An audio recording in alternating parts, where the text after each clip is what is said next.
হানাহানি হয়, আমার থানার স্টাফ যেখানে সামলাতে পারেন না, তখন থেকে দাঙ্গা বাহিনী রংপুর জেলা থেকে নিয়ে আসেন।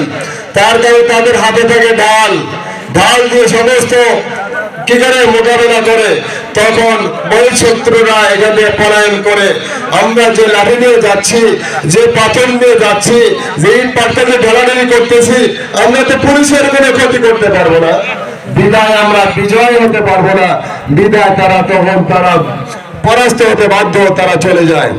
এই কারণে আল্লাহ রাব্বুল আলামিন আজকে আমাদেরকে আল্লাহ রাব্বুল আলামিন মানুষ হিসেবে সৃষ্টি করেছেন, মর্যাদা দিয়েছেন। যদি কোন ব্যক্তি মানসামা রমজানান ঈমানান ওয়া ইহতিসাবান গুফিরা লাহু মা তাকাদ্দামা মিন যামবিহি ওয়া মা তাআখার, যে ব্যক্তি রমজানকে ঢাল হিসাবে গ্রহণ করে সারা একমাত্র শুভ সাদেক থেকে নিয়ে সূর্য অস্ত যাওয়া পর্যন্ত সমস্ত পানাহার ভোগ বিলাস হালালকে হালাল জেনে হারামকে চিরতরে ঘৃণা ভরে ত্যাগ করবার মানসিকতা নিয়ে চোখটাকে সঠিক জায়গায় ব্যবহার করে অন্তকণ্ঠকে আল্লাহর রাজি খুশির মানসিকতা নিয়ে যদি কোনো ব্যক্তি রোজা রাখে, আল্লাহ রাব্বুল আলামিন বলেন যে ঈমান ও ইহতিসাবান গুফিরা লাহু মা তাকাদ্দামা মিন যামবিহি, ওই ব্যক্তির আগে পরে সমস্ত গুনাহ আল্লাহ মাফ করে দেন। বলেন সুবহানাল্লাহ। আল্লাহ সমস্ত গুনাহ বান্দার মাফ করে দেন। এই মাফের উদ্দেশ্য হলো আজকের শবে কদর। ঈদ আমাদের কিছুদিন আগে শবে কদর অনুষ্ঠিত হলো। গত বৃহস্পতিবার দিবাগত রাত্রি লাইলাতুল কদর রাত্রি উদযাপিত হয়েছে সারা বাংলায়। আসলে এই কদর রাত্রিতে আমরা ইবাদত করার পরের দিন আর মসজিদে মুসল্লি খুঁজে পাওয়া যায় না, আর তারাবি নামাজ পড়ে না, আর শবে কদর নামাজ পড়ে না। ভাই, এটা ভুল কথা, এটা ভুল কথা। হাদিসে আসছে আল্লাহ রাসূল সাল্লাল্লাহু আলাইহি সাল্লাম বলেছেন, দেখি রমজানের শেষ দশকে বেজর রাত্রি গুলোতে আমাদেরকে শবে কদর তালাশ করতে হবে। আমরা তালাশকে কি বুঝি বলেন তো?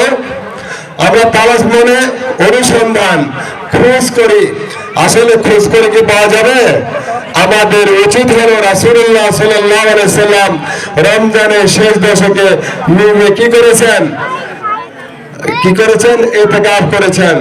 যে ব্যক্তি ইতিকাফ করবে ওই ব্যক্তির শবে কদর তার ভাগ্যে নসিব হবে ইনশাআল্লাহ। ওই ব্যক্তির উপমা আল্লাহ রাসূল দিয়েছেন, ওই ব্যক্তি এরকম নিষ্পাপ যে ব্যক্তি ইতিকাফ করলো, শবে কদর বেজর রাত্রিগুলোতে ইবাদত বন্দী করলো, ওই ব্যক্তির এরকম একটা সদ্যজাত ভূমিষ্ঠ সন্তানের ন্যায় নিষ্পাপ যে ব্যক্তির গায়ে কোনো গুনাহ থাকে না, অনাথ অন্য সদ্য ভূমিষ্ঠ সন্তানের ন্যায় তাকে আল্লাহ রাব্বুল আলামিন সমস্ত গুনাহ মাফ করে দেন। বলে সুবহানাল্লাহি ওয়া বিহামদিহি সুবহানাল্লাহিল আযীম। মান কামা লাইলাতুল কদর ঈমানান ওয়া ইহতিসাবান গুফিরা লাহু মা তাকাদ্দামা মিন যামবিহি ওয়া মা তাআখার। আসুন সম্মানিত হাজিরিন, যারা অনেকে এখনো মুখরিত হয়ে তাকবীর বলতে বলতে ঈদগাহ ঘরে চলে আসেন, কারণ আল্লাহ রাব্বুল আলামিন সারা মাস রমজান মাসে রোজা রেখেছেন, না খেয়ে থেকেছেন, কত কষ্ট করেছেন বিনিময় পাওয়ার জন্য। আল্লাহ রাব্বুল আলামিন বিনিময়টা আজকে ঈদুল ফিতরের মাঠে আল্লাহ রাব্বুল আলামিন আমাকে আপনাকে বিনিময় দিবেন। বলে সুবহানাল্লাহ।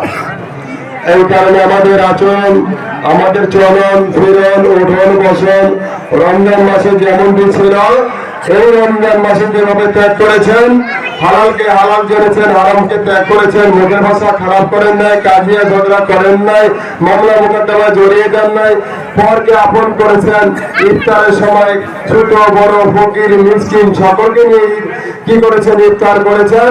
এরকমটা যেন আমাদের মাঝে বিরাজ করে আজীবন যেন আমরা এটাকে লালন করতে পারি, পালন করতে পারি, তবে আমাদের সমাজে আসবে শান্তি, পরিবারে আসবে শান্তি, রাষ্ট্রে আসবে আমাদের শান্তি।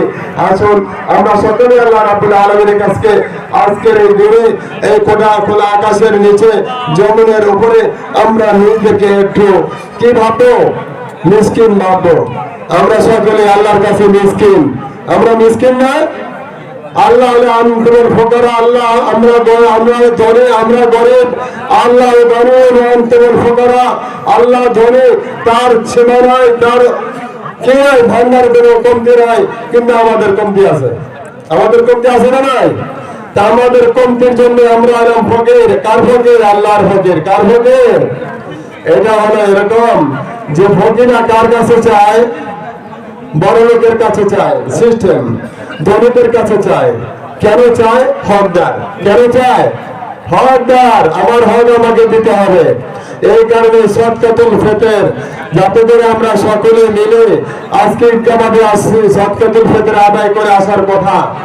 আমাদেরকে ঈদগাহ মাঠে আসার আগে আমাদের নাই যে রোজার ত্রুটি বিচ্যুত হয়ে গেছে, অনেক সময় ভুল হয়েছে, এটা শুধরানোর জন্য আল্লাহ রাব্বুল আলামিন আজকের এই ঈদুল ফিতরের দিনে ছোট সাদেকের পরে আগে যারা জন্মগ্রহণ করছেন তাদের সদকাতুল ফিতর ওয়াজিব, যারা পরে জন্মগ্রহণ করছেন, মৃত্যুবরণ করেছেন তার উপর সদকাতুল ফিতর ওয়াজিব নয়।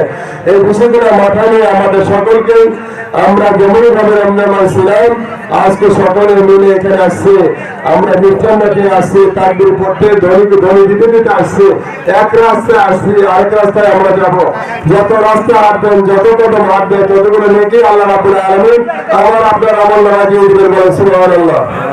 সম্মানিত হাজিরিন, আসলে আমাদের নামাজের সময় সংক্ষিপ্ত হয়ে গেছে।